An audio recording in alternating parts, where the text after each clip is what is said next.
National Park. The surrounding Buffalo Gap National Grassland has a very rich natural history. And not just the surrounding Buffalo Gap National Grassland, but in fact the entire continent of North America has some of the richest fossil history anywhere in the world. This is a fossil history that has inspired billions of people throughout the years. It's popularized sciences like geology and paleontology. The early naturalists who were in this area really did find some very cool things that you might consider the monsters who haunt your dreams. Maybe the beings that you see on the TV screen in movies like Jurassic Park, Disney's Dinosaur, or perhaps the merchandise, as it's of course been a very frugal money-making ploy as well for toy companies and the like. But in addition to that, it's just a very fun thing to study, and indeed, we are not the first ones to study them. In fact, these things have been noticed and studied for thousands and thousands of years by the West's first paleontologists, the native people of North America. People first arrived in North America about 20,000 years ago, so that's quite a long time before people who looked like me showed up. And as you can imagine, if you're wandering around, radiating through an entire continent for 20,000 years, a continent that happens to have, like I said before, one of the richest fossil histories anywhere, you're bound to trip over a couple of rocks that don't quite look like rocks. A couple of rocks that might look a little bit more like bones. A couple of rocks that you might call fossils. Now, these early people, they were intuitive. They noticed things. They based their reality, their legends, everything on the observations that they saw. These were real-world observations, things that they could see, touch, and they helped them explain the world around them, as all myths and legends do in their, earliest stages. Now, about 3,000 years before the sort of CE age, so about 5,000 years ago, that's when we see the first archaeological evidence that native people were interacting with fossils. This was often in the form of jewelry, trinkets, things like that. That being said, that was probably not the earliest interactions, it's just the earliest archaeological evidence that we have so far. It wasn't until about 1,000 years ago that the first people who looked like me, the Europeans, showed up in North America, and they did not stay long. That would have been the Vikings, and for one reason or another, they just did not see this is a very frugal land for them, or maybe they just didn't see it as their land. But there were people in 1492 who saw that a little bit differently, and so began the age of colonialism in North America.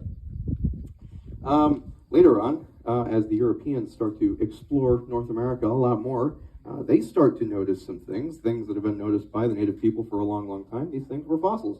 The earliest fossils were not the dinosaurs that you see in Jurassic Park, but the earliest fossil finds by the Europeans were actually mastodons. Baron de Longueuil, who was he was an officer in the French and Indian War, actually commissioned the native people to help him bring out and bring back to Europe some of these fossil finds that he had sort of been led to by them. And in fact, their contributions were probably more valuable than anyone else on his crew. They were the ones who led him there, they were the ones who described what they were looking at, and they were the ones who pulled them out of the ground. Now, these contributions being so important were of course overshadowed. I'm sure that nobody here has actually heard of these contributions. There's a reason for that, and that would be George Gaylord Simpson. George Gaylord Simpson is what we would call a historical revisionist. That means that he liked to go back in time and change sort of how we look at history. He wrote a lot of books that sort of refuted the claims of the early naturalists to discount the contributions of a people that he saw as too simplistic to participate in a meaningful way to science. Of course, we know that that is absolutely not true because of the accounts of people like these. Cope, Marsh, Lewis and Clark, naturalists, the early scientists of North America, and the Europeans who came to visit North America had well documented the contributions of the Native Americans. And in fact, these contributions were so important that it's oftentimes thought that maybe these people would not have even been able to get to the places where they could find those fossils without their native guides. Marsh in particular has two famous specimens you might have heard of, the Brontosaurus and Brontotherium now known as Megacerops, because That's a whole taxonomic change that we don't have to go into. It's maybe a little bit boring for everybody. But who knows what Marsh's favorite prefix, Bronto, means? Does anyone have a thought? Has anyone heard? You guys don't need to answer. I know that you guys know. Bronto. Anyone have an idea? So Bronto actually means thunder. And so the Brontosaurus was thunder lizard, and Brontotherium was thunder beast. Now, you can probably imagine, these being very large animals, you would assume that the name thunder is put into these animals' names because when they walk, it sounds like thunder, right? Because they're so large, they'd shake the ground. That's a good thought process, and in fact, that's probably where the idea of calling things thunder animals came from originally, but it wasn't where Marsh got this. Marsh got the idea of thunder from the Lakota. When the Lakota showed him the Brontotheres, they called them not thunder beasts, but thunder horses. Marsh did not agree with the idea that they were horses, but he liked thunder nonetheless, and so integrated it into the name. But, in fact, the Native Americans had made an astute observation. So this animal right here, this is a Brontothere. Does it look like a horse? What does it look like? It looks like a rhino. Why are we calling this a horse? Well, when we look at things in paleontology, it's not the overall body shape, the generalistic size and shape that we look at when we're trying to determine their relation to other animals. It's the discrete things, the numbers of bones, the placements of certain bones, the orientations, sometimes even the divots in certain bones, the things that evolve slower in animals. Size and shape are things that evolve very fast. So animals fulfill ecological jobs that we call niches. And when a niche is empty, then there is an opportunity for another animal to fill that niche. So at the end of the dinosaurs, there's an animal that died off that had 3 horns, a big frill, and it ate lots of plants. What is that animal called? Triceratops. Well, so now we don't have an animal filling the niche of Triceratops anymore. All we have to take over the world are birds or mammals. And the mammals started to win that arms race, and so we get large mammals with horns to fill a similar niche. Mammals that eat massive amounts of plants. This is a concept that we call convergent evolution. Now, there's a lot of animals up here, but only one of them is a rhino. These all look like rhinos, and they've developed a similar body plan to rhinos, but they're actually not very closely related to rhinos at all. The only rhino up there is this guy. That's because they filled the same ecological niche and had the same ecological pressures to force them to evolve a similar body plan. But the discrete features that evolve slowly in these animals actually give away what they're related to. And that's what paleontologists look at, and that's what the early Native Americans looked at. They looked at the joints, they looked at the things that were discrete, and they said, oh, horses have that. Now, if they were such prolific scientists, why don't we have any texts from them? Why don't we have any books written by early Native Americans, any scrolls or things like we'd find from other civilizations? Why is it that the only record of Native American contributions to science come from Europeans? They were oral. That's right. They didn't have written records. They had steel iron trap memories. They would tell each other these stories. And these stories, it wasn't like a game of telephone. Generally, you'd think, they're telling stories, they're going to lose things along the way. But they saw those stories as valuable possessions. If you gave somebody a story, you were giving them a gift. If you were receiving a story, you were receiving a gift. If you're receiving a gift, you're not just going to throw it off into the corner, right? Well, maybe if you've received the same gift a million times, but no. So they took it very seriously. They repeated the story back to the person that was telling them the story as they were being told the story, to ensure that they had it stuck in their mind. And these oral traditions were passed down for generations, oftentimes traded for things that they found valuable. These oral traditions were not something that they were going to lose. They were not something that they were going to change. It was considered offensive to change a story. And some of those stories include the story of this man, Young Bull. Young Bull received an oral tradition from one of his elders.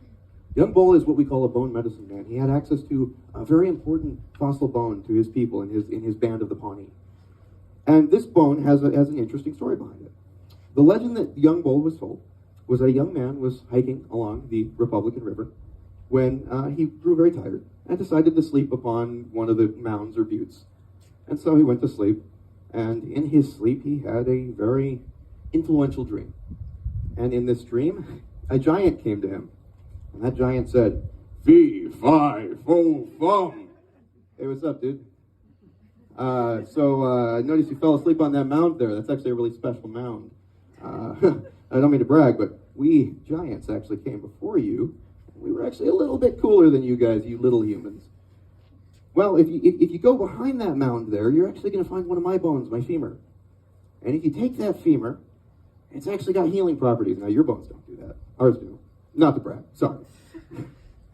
Now, those bones, were sought after and by the native people. And so this young man was like, okay, yeah, when I wake up, I'm going to go look. And when he woke up, he did. And there was the bone.